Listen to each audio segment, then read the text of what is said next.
السلام علیکم ورحمۃ اللہ وبرکاتہ۔ آج جمعۃ المبارک کا دن ہے، تو بلا کسی تاخیر سے شروع کرتے ہیں فرائیڈے کمنٹ باکس، یعنی آپ کے پیارے پیارے سوالوں کے جوابات کا سلسلہ۔ لیکن ہمیشہ کی طرح ایک درخواست آپ سے یہ ہے کہ آپ سورہ کہف کی تلاوت ضرور کیجیے گا اور مرحومین کو ایصال ثواب بھی۔ پہلا سوال ہے محترمہ ذکیہ قمر کا، سوال کر رہی ہیں تہجد تو ویسے ہر روز ہی پڑھنا چاہیے، مگر جو روز نہ پڑھ پائے تو پھر بھی ہفتے میں کتنی بار پڑھ لینا چاہیے؟ دیکھیں، قرآن کریم میں اللہ رب العزت نے ایسے لوگوں کو جو راتوں کو اٹھ کر اللہ تعالیٰ کی عبادت کرتے ہیں، ان کی فضیلت بہت بیان کی۔ اللہ تعالیٰ ایسے لوگوں کو بہت پسند فرماتے ہیں۔ دوسرا یہ کہ تہجد تمام فرض نمازوں کے بعد صحیح احادیث سے ثابت ہے کہ فرض نمازوں کے بعد تمام نمازوں میں سب سے افضل جو نماز ہے تو وہ تہجد کی نماز ہے، تو لہذا جتنا زیادہ ہو سکے پڑھ لینا چاہیے۔ ہفتے میں 7 مرتبہ بہت بہتر ہے، 7 دن میں۔ اگر نہ ہو سکے تو 6 مرتبہ، 5 مرتبہ، جتنا ہو سکے اتنا پڑھ لینا چاہیے۔ لیکن ایسی کوئی پابندی نہیں ہے، کوئی قید اور کوئی باؤنڈیشن نہیں ہے کہ اتنی مرتبہ پڑھنا ہی ہے، اس لیے کہ یہ فرض یا واجب نہیں ہے کہ پڑھنا ہی پڑھنا ہے۔ اگر نہ بھی پڑھ سکیں تو کوئی گناہ نہیں ہے، لیکن جو پڑھتا ہو اس کے لیے نہ پڑھنا ایک بڑی محرومی کی بات ہے۔ جو نہیں پڑھتے، اللہ تعالیٰ توفیق عطا فرمائے ہم سبھی کو کہ ہم پڑھ سکیں، لیکن جو پڑھتا نہیں ہے اس کے مقابل میں وہ جو پڑھتا تھا اور چھوڑ دے، وہ زیادہ اچھا نہیں ہے، نامناسب زیادہ فعل ہے اس کا کہ جو پڑھتے پڑھتے چھوڑ دے۔ اس لیے کہ یہ چیز حدیث سے بھی ثابت ہے کہ پڑھتے پڑھتے نہیں چھوڑنا چاہیے، صرف تہجد کی بات نہیں ہے۔ یعنی اللہ تعالیٰ کو ایسے بندے کم پسند ہیں جو کام عبادت کرتے کرتے کم کر دیتے ہیں۔ آپ اوپر کی طرف جائیں، نیچے کی طرف نہ آئیں، یہ نہ کریں۔ تو جتنا ہو سکے اتنا پڑھ لیں، کوئی یہ پابندی نہیں ہے کہ آپ کو پورے ہفتے ہی پڑھنا ہے، اور نہ اگر کوئی نہ پڑھے تو گناہ بھی نہیں ہے، لیکن جتنا آسانی سے آپ سے ہو سکے اتنا آپ آسانی سے پڑھیں، یہ بس اتنی سی بات ہے۔ اس کے بعد ان کا دوسرا سوال ہے مفتی صاحب، اگر ہماری کوئی نماز قضا ہو جاتی ہے پھر ہم اس کو قضا پڑھ لیں تو کیا پھر بھی اتنے ہی سال جہنم میں جانا پڑے گا جتنا چھوڑ دینے پر، یا پھر قضا پڑھ لینے سے کچھ سال کم ہو جائیں گے؟ دیکھیں، نماز کا چھوڑ دینا یہ بہت بڑا گناہ ہے، قضا کرنا اس کے مقابلے میں چھوٹا گناہ ہے۔ کیونکہ ایک یہ کہ نہ پڑھیں، اس کی مثال میں ایسے دوں، آپ نے کسی سے قرض لیا ہو اور اس کو آپ نے ٹائم دیا کہ میں 10 دن بعد آپ کو لوٹاؤں گا، اور آپ لوٹاؤں گی، اور آپ اس کو 15 دن بعد لوٹائیں، تو ظاہر ہے وہ آپ سے خوش نہیں ہوگا، کہ وہ یہی کہے گا یار یہ بات کی اچھی نہیں ہے اور اس کو آئندہ پیسے نہیں دینا ہے، دیر سے لوٹاتی ہے، ٹال مٹول کرتی ہے۔ لیکن اگر آپ اس کے پیسے دیں ہی نہ تو پھر تو ایک ہے پیسے نہ دینا، لے کر بیٹھ جائیں آپ، اس کے پیسے ہی نہ دیں، تو یہ تو بہت ہی برا کام ہے۔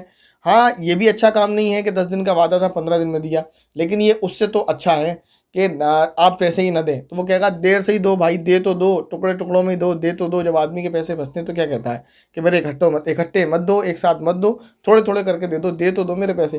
حالانکہ وہ اس سے خوش نہیں ہوتا، کیونکہ اس کے پیسے وہ برباد ہو جاتے ہیں، کہتا بھی یہی ہے کہ میرے پیسوں کو برباد کر دیا۔ تو ایسے ہی قضا نماز پڑھنا نہ پڑھنے کے مقابلے میں لاکھ درجہ بہتر ہے کہ آدمی پڑھے ہی نہ، اس کا تو بہت ہی بڑا گناہ ہے۔ لیکن قضا پڑھنا ایسا ہی ہے جیسے کسی کی پیمنٹ لیٹ کر کے آپ دے رہے ہیں، تو وہ آپ سے خوش نہیں ہوگا، حالانکہ آپ نے پیسے لوٹا دیے۔ تو ایسے ہی اللہ رب العزت نے نماز کا ایک وقت مقرر کیا ہے، ہم اگر اس وقت مقرر کے اندر نماز پڑھتے ہیں تو اللہ رب العزت کے نزدیک ہم بہت پسندیدہ ہیں، لیکن اگر تاخیر کر کے پڑھتے ہیں، قضا کر کے پڑھتے ہیں، تو اللہ تعالیٰ کی ناراضگی کا سبب ہے ہمارا یہ فعل کہ ہم نماز کو قضا کر کے پڑھیں۔ اور اگر نہیں پڑھیں گے تو پھر اپنے لیے مصیبت، نہ ہی پڑھیں بالکل، تو پھر اپنی جان کو ہلاکت میں ڈالنے کے سوا کچھ بھی نہیں ہے۔ اس کے بعد بھائی محمد صفوان سوال کرنے ہیں، السلام علیکم۔ وعلیکم السلام ورحمۃ اللہ وبرکاتہ۔ کیا نماز کے دوران ایک ہاتھ سے دوسرے ہاتھ کی آستین جو مڑی ہوئی ہو اسے ٹھیک کرنے سے نماز ہو جائے گی یا نہیں؟ جبکہ میں سجدے سے دوسرے رکعت کے لیے اٹھ رہا تھا اور ہاتھ باندھ لیے تھے، لیکن ناف کے نیچے ہاتھ سے پہلے ہی اسے اپنے ایک ہاتھ سے ٹھیک کر رہا تھا۔ جزاک اللہ۔ اگر آستین مڑی ہوئی ہے، اس طریقے سے فولڈ ہے، اور دوران نماز آپ اس کو نیچے کر رہے ہیں، تو اگر یہ عمل کثیر کے ساتھ کیا جائے گا تو نماز فاسد ہو جائے گی، اور عمل قلیل کے ساتھ کر لیں تو اس کی گنجائش ہے، لیکن کب کرنا چاہیے کب نہیں یہ سمجھیں۔ اگر آستینیں کھلی ہوئی ہیں، اتنی فولڈ تھی، یہاں تک تھی، آستین کھلی ہوئی تھی، تب تو اسے کرنا چاہیے نماز میں، لیکن اگر اتنی تھی یہاں تک تو اسے نہ کریں تو ہی بہتر ہے، کیونکہ وہ اس سے نماز میں کوئی کمی نہیں آتی۔ آستین کھلی ہوئی ہو تو نماز میں کراہت آتی ہے، اس لیے اس کو کھول لینا چاہیے۔ کونی اگر کھلی ہو تو اسے ڈھانک لینا چاہیے کونیوں کو، اور آستین کو نیچا کر لینا چاہیے۔ تو اس کا طریقہ یہ ہے کہ آپ ایک رکن میں پوری دونوں آستینیں نیچی نہ کریں دونوں ہاتھ کی، بلکہ آپ ایک رکن میں ایک ہاتھ ہلکا سا لگا لیں تو اس کے ساتھ وہ نیچے ہو جائے گی، باقی پوری ایک دم نیچے کرنا یہ مناسب نہیں ہے۔ اس کے بعد بھائی محمد شاہد جمال انصاری صاحب سوال کر رہے ہیں، ماشاء اللہ جزاک اللہ خیر مفتی صاحب، آپ کو سب سے پہلے دل سے السلام علیکم۔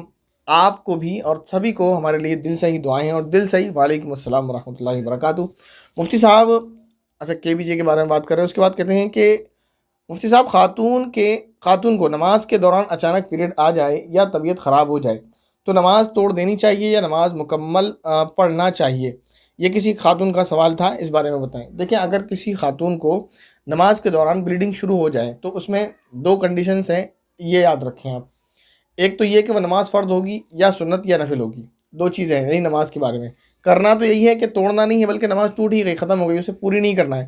سوال یہ کہ پوری کریں تو پوری نہیں کرنا ہے، کیونکہ بلیڈنگ شروع ہوتی ہے نماز خود بخود ٹوٹ گئی، نماز ختم ہو گئی، اسے پوری نہیں کریں۔ اب آپ ویسے ہی اپنی نماز سے ہٹ جائیں، مصلی سے ہٹ جائیں، ٹھیک ہے نا، یہ آپ کی نماز ختم ہو چکی ہے۔ اب دیکھنا یہ ہے کہ یہ نماز فرض تھی یا سنت یا نفل تھی۔ اگر یہ نماز فرض تھی تو پاکی کے دنوں میں بھی اس کی قضا نہیں ہے، اس نماز کو پڑھنا نہیں ہے، یہ ختم ہو چکی بالکل۔ اور اگر یہ سنت یا نفل تھی تو ابھی تو نہیں پڑھنا ہے اس کو، لیکن پاکی کے دنوں میں اس کی قضا کر لینا ہے۔ تو اس وقت اگر بلیڈنگ شروع ہو جاتی ہے تو نماز ختم ہو جاتی ہے، یعنی ٹوٹ جاتی ہے، اور اگر فرض ہے تو ختم ہو جاتی ہے اس طرح سے، اور اگر نفل یا سنت ہے تو پاکی کے دنوں میں پڑھنی ہوگی۔ اس کے بعد سوال ہے بھائی انس انصاری کا، سوال کر رہے ہیں، السلام علیکم ورحمۃ اللہ وبرکاتہ۔ وعلیکم السلام ورحمۃ اللہ وبرکاتہ۔ مفتی صاحب میرا سوال یہ ہے کہ والد اور والدہ کا حکم الگ الگ ہو تو کس کی بات مانیں؟ Please reply. والدین ہمارے بڑے ہیں، ہمارے گھر کی رونق ہیں، تو والدین کو یا تو جس کی بات زیادہ مناسب ہو اس کی طرف دوسرے کو جو ہے راغب کیا جائے، سمجھایا جائے۔ والدہ کو بھی کہا جائے کہ والد ہیں وہ ہمارے بھی بڑے ہیں، آپ کے بھی کچھ بڑے ہیں، تو آپ ان کی بات پہ ذرا غور کریں۔ ہو سکتا ہے وہ جو کہہ رہے ہیں وہ بات مناسب ہے تو انہیں سمجھانے کی کوشش کریں، مان جائیں۔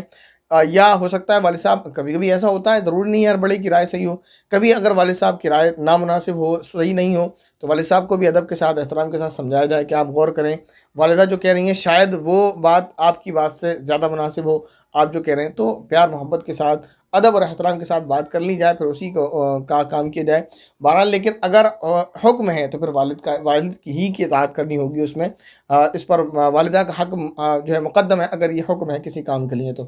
اگر خدمت کی بات ہے تو یہاں خدمت جیسا تو لگتا نہیں، کیونکہ خدمت میں تو یہ نہیں ہوگا کہ والد صاحب والدہ کہیں کہ پانی پلاؤ اور والد صاحب کہیں کہ نہیں پلاؤ، ایسا تو نہیں ہوگا، یہ کسی کام کے تعلق سے، تو بہرحال والد کا حق مقدم ہے کہ ان کی بات مانی جائے۔ لیکن پھر بھی اس چیز کا خیال رکھا جائے کہ تینوں کے مشورے سے کوئی کام ہو جائے تو پھر یہ بہت بہتر بات ہے، نور علی نور۔ اس کے بعد سوال ہے محترمہ نصرت خان کا، وہ کہہ رہی ہیں یہ تو پتہ ہی نہیں تھا کہ درود شریف پڑھنے سے گناہ بھی ہو سکتا ہے، جزاک اللہ خیر یہ بتانے کے لیے۔ اس کمنٹ کو اس لیے پک کیا گیا تاکہ وضاحت کر دی جائے، شاید ان کو کچھ کنفیوژن ہو، یا ان کے کمنٹ سے کسی اور کو ہو جائے، یا اس ویڈیو کو سننے سے کسی اور کو ہو جائے۔ درود شریف پڑھنے سے گناہ نہیں ہوتا، سمجھیں آپ اس کو، کسی بھی چیز کو اس کے موقع محل سے ہٹا کر کرنے میں گناہ ہوتا ہے۔ جیسے نماز پڑھنا گناہ نہیں ہے، لیکن طلوع آفتاب کے وقت، غروب آفتاب کے وقت، اور جو ہے زوال آفتاب کے وقت نماز پڑھنا گناہ ہے۔ ایسے ہی روزہ رکھنا گناہ نہیں ہے، عبادت ہے، لیکن عید کے دن روزہ رکھنا گناہ ہے۔ ایسے ہی درود شریف پڑھنا عبادت ہے، عین عبادت ہے، درود شریف پڑھا جائے، درود شریف پڑھنا گناہ نہیں ہے، لیکن کیونکہ اس کے موقع محل سے علیحدہ پڑھیں گے آپ، بیت الخلاء میں اگر کوئی درود شریف پڑھنے لگے تو یہ گناہ ہے، اس لیے یہ کہا گیا۔ اس کو یہ نہ کہا جائے کہ درود شریف پڑھنا گناہ ہے۔ جیسے نماز، اگر کوئی یہ کہے کہ صاحب فلاں مفتی صاحب کہہ رہے ہیں کہ نماز پڑھنا گناہ ہے، تو یا آدمی ٹھیک سے نہ سمجھے تو بات وہ غلط سمجھے گا، کوئی یہ نہ سمجھنے لگے کہ درود شریف پڑھنا گناہ ہے۔ درود شریف پڑھنا گناہ نہیں ہے، جیسے نماز پڑھنا طلوع زوال اور غروب کے وقت گناہ ہے، جیسے روزہ رکھنا عید الاضحیٰ عید الفطر پر گناہ ہے، ایسے ہی درود شریف پڑھنا ان جگہوں پر جہاں بتایا گیا نامناسب ہے اور مکروہ عمل ہے، گناہ ہے بہرحال۔ اس کے بعد بھائی ناظر احمد کا سوال ہے، السلام علیکم مفتی صاحب۔ وعلیکم السلام ورحمۃ اللہ وبرکاتہ۔ صلی اللہ علیہ یا رسول اللہ، یہ نعت پڑھنا کیسا؟ یہ پوری نعت میں نے نہیں سنی، یہ الفاظ بھی میں آپ سے پہلی مرتبہ سن رہا ہوں، یہ الفاظ بھی میں نے کبھی نہیں سنے کسی شاعر یا نعت خواں کی زبان سے۔ بہرحال اب سوال آپ کا جو ہوگا میں سمجھ رہا ہوں وہ اس پر ہے، یا رسول اللہ، لفظ یا رسول اللہ پر۔ تو لفظ یا رسول اللہ کے بارے میں اس سے پہلے کئی مرتبہ وضاحت کی جا چکی ہے کہ یا رسول اللہ کہہ کر صلاۃ السلام پڑھنا جائز ہے، کب ناجائز ہے، کب؟ تو اس بارے میں یہ بتایا، اگر پڑھنے والے کا یہ عقیدہ ہے کہ نبی کریم صلی اللہ علیہ وسلم یہیں سے سنتے ہیں یا یہیں حاضر ناظر ہیں، اس طرح کے عقیدے ہیں، تو پھر یہ درست نہیں ہے، نہ پڑھا جائے اس عقیدے کی خرابی کی وجہ سے۔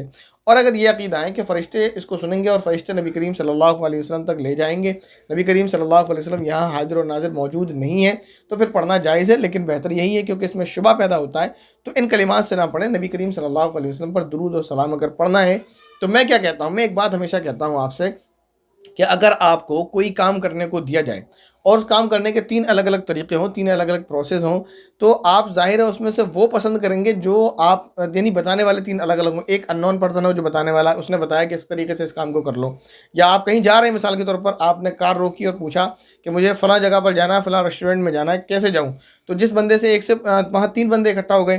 ایک بندہ وہ تھا جس کو آپ جانتے ہی نہیں، وہ کہنے لگا یہاں سے چلے جائیں، وہ بھی راستہ صحیح بتا رہا ہے، مان لیتے ہیں بالکل ٹھیک بتا رہا ہے، غلط نہیں بتا رہا. ایک بندہ وہ مل گیا جس سے آپ کی پہلے کبھی ملاقات ہوئی ہے 1-2 مرتبہ، جس کو آپ جانتے ہیں تھوڑا بہت، اس نے کہا کہ آپ ادھر سے چلے جائیں، اس نے دوسرا راستہ بتایا. تیسرا بندہ ایک اور ملا جو آپ کا فرینڈ بھی ہے، وہ کہنے لگا ارے بھائی یہاں کیسے، کہ فلاں جگہ جا رہا ہوں، اچھا چل ٹھیک ہے وہاں سے چلے جاؤ، بہت بہترین راستہ ہے. تو ظاہر ہے آپ اپنے دوست کی بات کو لیں گے کیونکہ وہ آپ کے لیے زیادہ قابل اعتماد ہے، وہ زیادہ بھروسے مند ہے ان دونوں کے مقابلے میں، اور وہ زیادہ پیارا ہے آپ کو ان دونوں کے مقابلے میں. تو ایسے ہی درود و سلام پڑھنے کے بہت سارے صیغے کلمات ہو سکتے ہیں، لیکن میں کہ یہ بات آپ سے کہتا ہوں سب سے پیارا وہی ہے جو خود نبی کریم صلی اللہ علیہ وسلم نے بتایا اور سکھایا، اس سے بہتر کیا ہو سکتا ہے. تو سب صحابہ نے پوچھا تھا، اللہ کے نبی نے یہی بتایا تھا، سلام پڑھنا ہو تو السلام علیکم ایھا النبی ورحمۃ اللہ وبرکاتہ ان کلمات کے ساتھ پڑھیں، جو نماز میں بھی ہمیں سکھایا. جو سلام نماز میں ہو اس سے بہتر سلام کوئی ہو سکتا ہے؟ سوچیں ذرا. جو سلام اللہ نے نماز میں رکھ دیا کہ سلام نماز کے اندر، بنا سلام کے بنا درود کے نماز ہی نہیں ہوتی. کتنی پیاری چیز ہے درود و سلام. اور کچھ نادانوں نے، یا کہہ لیجئے بس کیا کہیں انہیں، فرقہ پرستوں نے مسلمانوں کو ایک دوسرے سے لڑا دیا کہ صاحب یہ درود و سلام کے منکر ہیں، یہ درود و سلام نہیں پڑھتے. ایسا کیسا ممکن ہو سکتا ہے؟ نماز تو درود و سلام کے بغیر مکمل ہی نہیں ہوتی. کون جو ہے بد نصیب اور بدبخت ہوگا جو درود و سلام کا منکر ہوگا؟ کون بد نصیب ہوگا جو درود و سلام نہ پڑھتا ہو، نہ پڑھنے کو منع کرتا ہو، روکتا ہو؟ کون بدبخت ہوگا جو درود و سلام پڑھنے کو منع کرتا ہوگا؟ میں نہیں سمجھتا کوئی محروم ہے، کوئی مسلمان ہو اور اس کا یہ تصور ہو کہ نبی پر درود و سلام نہ پڑھا جائے. میں نہیں سمجھتا ایسا کوئی مسلمان ہو سکتا ہے. یہ خلائی دنیا میں کوئی پایا جاتا ہو یعنی محض یہ ایک الزام ہے. اگر کوئی اپنے آپ کو مسلمان کہتا ہے تو میں قسم اٹھانے کو تیار ہوں وہ درود و سلام کا منکر نہیں ہے. وہ ہرگز منکر نہیں ہے اس بات کا کہ نبی پر سلام پڑھا جائے. وہ ہرگز منکر نہیں ہے اس بات کا کہ وہ اللہ کے نبی پر درود پڑھنے کا منکر ہو. ایسا ہو ہی نہیں سکتا، کیونکہ اللہ نے خود درود و سلام سکھایا ہے. ان اللہ و ملائکتہ یصلون علی النبی، اللہ تعالیٰ نے حکم فرمایا درود پڑھنے کا کہ اللہ اور اس کے فرشتے درود پڑھتے ہیں، تم بھی پڑھو. اور کیا پڑھتے ہیں؟ خود نبی کریم صلی اللہ علیہ وسلم نے سکھا دیا، نماز میں آ گیا. سلام پڑھنے کا طریقہ اللہ نے سکھایا، نبی کریم صلی اللہ علیہ وسلم نے سکھایا، نماز میں آ گیا. تو جو درود اور سلام نماز کے اندر ہو اس سے بہترین درود و سلام ہو سکتا ہے. تو نماز کے باہر بھی انہی کلمات کے ساتھ درود و سلام پڑھا جانا چاہیے. اس کے بعد سوال ہے بھائی محمد اشفاق کا، سوال کر رہے ہیں، السلام علیکم مفتی صاحب. وعلیکم السلام ورحمۃ اللہ وبرکاتہ. میرا سوال ہے کہ جانماز پرانی ہو جائے تو اور پھٹ بھی گئی ہو تو کیا اس جانماز کو سے زمین صاف کرتے ہیں؟ نہیں، ایسا نہیں کر سکتے. جانماز ہے جس پر نماز پڑھی گئی وہ قابل احترام ہو چکی ہے اس وجہ سے کہ اس پر عبادت کی گئی ہے، تو اسے قابل احترام جگہ پر ہی آپ اس کو استعمال کریں. کہیں اچھی جگہ پر بچھا دیں، یا اس سے کسی چیز کو ڈھکنے میں استعمال کر لیں. یا اگر بالکل ہی خستہ حال ہو گئی ہے تو بہت سارے ایسا ہوتا ہے کبھی تکیے وغیرہ بنائے جاتے ہیں تو اس میں کپڑا یا کاٹن وغیرہ بھری جاتی ہے تو اس میں رکھ لیں. یعنی اسے کسی بھی اچھی جگہ پر، قابل احترام جگہ پر استعمال میں لایا جائے. اس کا پونچھا بنانا اور اس کو اسی طرح گندی جگہوں پر استعمال کرنا درست بات نہیں ہے. اس کے بعد ایک بہن ہے، ان کا کمنٹ ہے، جزاک اللہ بھائی، جو لوگ یہ کرتے ہیں ان کو ضرور یہ کلپ پہنچنا چاہیے. پہلے ہم کو بھی پتہ نہیں تھا تو ہم بھی رات میں عبادت کرتے تھے، جب سے پتہ چلا ہے نہیں کر رہے ہیں. افسوس جو لوگ صحیح بات کو نہیں سمجھتے ہیں. ایسے ہی ایک دوسرا کمنٹ ہے بہن ریشمہ رعوف کا، انہوں نے کمنٹ کیا ہے، پر ہم بچپن سے ہی اس رات میں عبادت کرتے آ رہے ہیں تو اب کیا کریں نہ کریں. ان سے پہلے جو کمنٹ ہے اس سے ان کے کمنٹ پڑھ کر ایسا پتہ چلتا ہے کہ ان کو شاید پہلے سے ہی بات معلوم ہو گئی ہے کہ 27 رجب کی کوئی فضیلت نہیں ہے، تو انہوں نے تو پڑھنا چھوڑ دیا. ریشمہ رعوف صاحبہ یہ سوال کر رہی ہیں، ان سے یہ پتہ چلتا ہے ان کے کمنٹ سے کہ انہوں نے پچھلے سال تک شاید پڑھی ہے، اسی سال ان کو معلوم پڑا ہے کہ اس رات کی کوئی فضیلت نہیں ہے. تو دونوں کے یہ کمنٹ جو پک کیے گئے یہ اس وجہ سے ہی کہ اگر ان کو کوئی غلط فہمی ہو رہی ہے یا اس ویڈیو سے کسی اور کو غلط فہمی ہو رہی ہے یا کسی طرح سے کسی کو غلط فہمی ہو جائے تو اس کو کلیئر کر دیا جائے. اس رات میں عبادت کرنا ہرگز منع نہیں کیا گیا. اس میں بھی یہ کہا گیا آپ پوری سال عبادت کریں، کبھی بھی عبادت کرنے کو منع نہیں کیا گیا. یہ کہا گیا کہ اس کی فضیلت جان کر عبادت نہیں کرنا ہے. اس رات کی کوئی فضیلت نہیں ہے، اس رات کا عبادت کا کوئی خاص طریقہ نہیں ہے، اس رات میں عبادت کرنے کی کوئی خاص فضیلت نہیں ہے. باقی آپ 27 رجب میں عبادت کریں، 28 رجب میں عبادت کریں، 7 محرم میں عبادت کریں، 10 شوال میں عبادت کریں، 9 ربیع الاول میں عبادت کریں، 11 ذی الحجہ میں عبادت کریں، کوئی بات نہیں ہے. آپ جیسے یہ عام راتیں ہیں ایسے یہ بھی عام رات ہے، اس کی کوئی فضیلت نہیں ہے. جیسے رمضان کی راتوں کی فضیلت ہے، لیلۃ الجائزہ کی فضیلت ہے، لیلۃ القدر کی فضیلت ہے، ایسی اس کی فضیلت نہیں ہے. ایسی فضیلت جان کر عبادت نہیں کی جائے گی، یہ کہا گیا ہے وہاں پر. ایسے ہی روزے کے تعلق سے بھی یہ کہا ہے کہ روزے کی جو فضیلت بیان کی جاتی ہے کہ 180 دن کا، جیسے میں نے ابھی بتایا ایک صاحب بیان کر رہے تھے جن کی داڑھی تھی پکڑی تھی، عالم معلوم ہوتے تھے کہ 60 مہینے روزے رکھنے کا ثواب ہے، تو ایسا کچھ بھی نہیں ہے. یا لوگ کہتے ہیں 1000 روزوں کا ثواب ہے، ایسا کچھ بھی نہیں ہے. بہرحال اگر کوئی روزہ رکھنا چاہے تو رکھ سکتا ہے، ناجائز نہیں ہے، لیکن ان چیزوں میں منع اس لیے کیا جاتا ہے کہ شبہ پیدا ہوتا ہے اور آپ کے دیکھا دیکھی اور بھی لوگ رکھیں گے. آپ یہ کہیں گے بھائی اس روزے کا کوئی فضیلت نہیں ہے اور آپ خود رکھ رہے ہیں, پھر کسی کو آپ سمجھا نہیں سکتے, وہ کہے گا اچھا فضیلت نہیں ہے, آپ رکھ رہے ہو ہمیں روک رہے ہو, تو اس کا مطلب فضیلت ہے اور آپ رکھ کر وہ فضیلت حاصل کرنا چاہ رہے ہو, ہمیں روک رہے ہو. آپ خود تو عبادت کر رہے ہو اور ہمیں روک رہے ہو, اس کا مطلب اس رات کی فضیلت ہے, آپ ہمیں عبادت سے روکنا چاہ رہے ہو. تو اس لیے اس کو چھوڑنا پڑتا ہے سمجھانے کے لیے کہ بھائی اس کی کوئی فضیلت نہیں ہے, اگر ہوتی تو ہم پہلے کرتے, تو اس لیے چھوڑا جاتا ہے اس کی فضیلت نہیں ہے, ہم نے چھوڑ دیا, اس لیے یہ ثابت ہو جائے کہ اس کی کوئی فضیلت نہیں ہے, اس لیے نہ کرے کوئی تو بہتر ہے. تو اور جو ہمیشہ کرتا آ رہا ہے وہ اس رات میں بھی کر لے, جو ہمیشہ روزہ رکھتا آ رہا ہے وہ اس دن میں بھی رکھ لے, کوئی حرج نہیں. لیکن اس دن کا روزہ رکھنا اور اس رات کی عبادت کرنا خاص سمجھ کر, کوئی فضیلت جان کر, اس کا کوئی ثبوت نہیں ہے, یہ بالکل بدعت ہے اور اس کی کوئی اصل نہیں ہے. اور جو جھوٹی اور من گھڑت حدیثیں سنا کر ثابت کرنے کی کوشش کر رہے ہیں وہ خدا سے ڈریں, اللہ سے ڈریں. اور اگر واقعی کسی کو جو ہے وہم پیدا ہو رہا ہے, کوئی سمجھ رہا ہے کہ روایت ہے, تو جو روایت جن روایات سے لوگ استدلال کرتے ہیں وہ بالکل موضوع من گھڑت روایات ہیں. تھوڑی سی تحقیق کر لیں, وہ اگر وہ انصاف کی نگاہ سے دیکھیں گے تو ان کو خود ہی معلوم پڑ جائے گا کہ ہاں ہم سے چوک ہو رہی ہے, اور وہ روایت جو ہے جن کو ہم نے سرسری نگاہ سے دیکھ لیا ہے اس کی تحقیق ہو چکی ہے. ابھی نہیں, ہم نے نہیں کی ہے, بلکہ صدیوں پہلے جس وقت وہ آئی تھی وہ تبھی اس کی تحقیق ہو گئی, اور وہ روایت جو ہے موضوع اور من گھڑت ہے, اس کی کوئی اصل نہیں ہے. بہرحال اس کے بعد بھائی انس انصاری سوال کر رہے ہیں مفتی صاحب, انس نام کے معنی کیا ہے پلیز